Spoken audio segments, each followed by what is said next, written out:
there are some emails in the Epstein new tranche that are really funny. The Larry Summers, who is like the perfect like physical manifestation of the hideousness of his soul, is asking Jeffrey Epstein for dating advice and hitting on like students that he's trying to date. There's the one like, did he blow Bubba yet, from Mark Epstein to Jeffrey Epstein. And then there's tons of Noam Chomsky emails, because there's one where Epstein said, Chomsky just called me and he's in prison. He's with Lula in prison, and he just called me from there. Lula da Silva? Yeah, because I think Chomsky's new wife was friendly with Lula. And Noam Chomsky was in prison? No, he just went to visit Lula in prison and called Jeffrey Epstein while he was there, so Epstein could talk to Lula. Wow. Wow. I mean, I know Noam Chomsky, I mean, he's been denying it, that there was any substantial relationship. I almost don't want to speculate. Yeah, I mean. Oh yeah, Chomsky issued this long letter explaining why why he knew Epstein, and basically telling people that it was a totally legitimate relationship. Although Epstein was helping manage Chomsky's money. It ends in a really foolish way for someone who is a master of words and language. Chomsky, I mean, he was one of the premier scholars of linguistics, and it ends, he quickly became a highly valued friend and regular source of intellectual exchange and stimulation.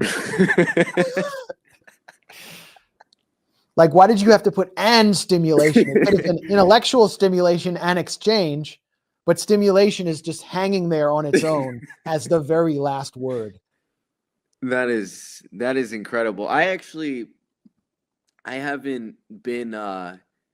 My girlfriend told me that she codes, and she told me she developed some code to basically go through the Epstein emails, but I haven't had a chance to use the tool yet. But what has been the most surprising thing for you out of the Epstein emails? Yeah. I guess the Trump email, but we already knew about Chomsky. Like when I was opening for Jimmy Dore, I think in my first set, I had a whole bit about Chomsky and Epstein. And I said, it gives new meaning to the manufacturing of consent. That was kind of an obvious punchline. Yeah. But,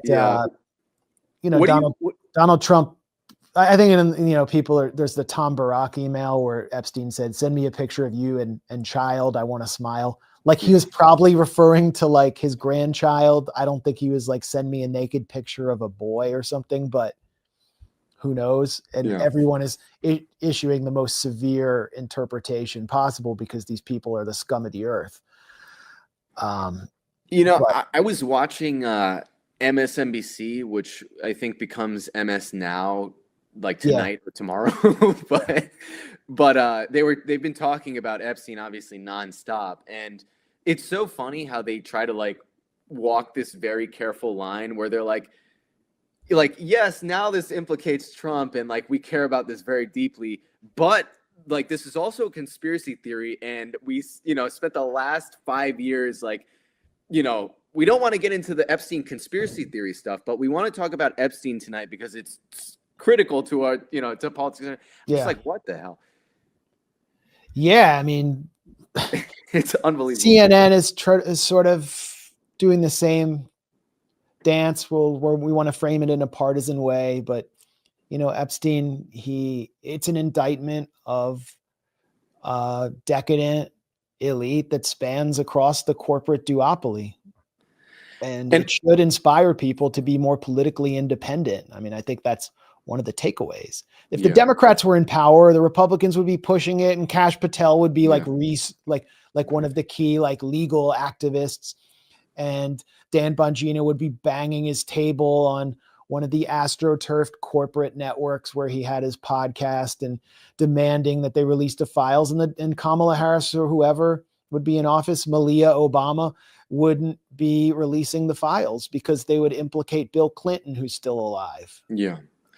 Yeah. And, it really does just, it is remarkable how so many of the things that we talked about, we've been talking about for years and years, now all of a sudden, come into vogue. And obviously people have been talking about Epstein for a long time, we're called crazy, et cetera, et cetera. People have been talking about, sex trafficking and these sort of blackmail rings. I mean, this goes like beyond Epstein. There were problems. There were instances like this under the Reagan administration. And, I mean, you probably know a little more about this, but, Bugsy Siegel and Mayor Lansky and all the organized crime, I mean, that has played such a huge role in politics. And I think a lot of people underestimate like the role that essentially like politics, it's hard to separate from organized crime. So, I really do think Epstein is like, it's kind of intrinsic, like very important part of understanding politics. I mean, obviously the people that like chalk everything up to, these sort of nefarious circles, but it does tell you something very important about the way politics is conducted. You could say the same thing about, obviously it's not to the same degree, but like the way New York City politics, has already been sort of, churning out, and the way it will likely go, just given what we know about the real estate industry and, the power of the NYPD and all these things.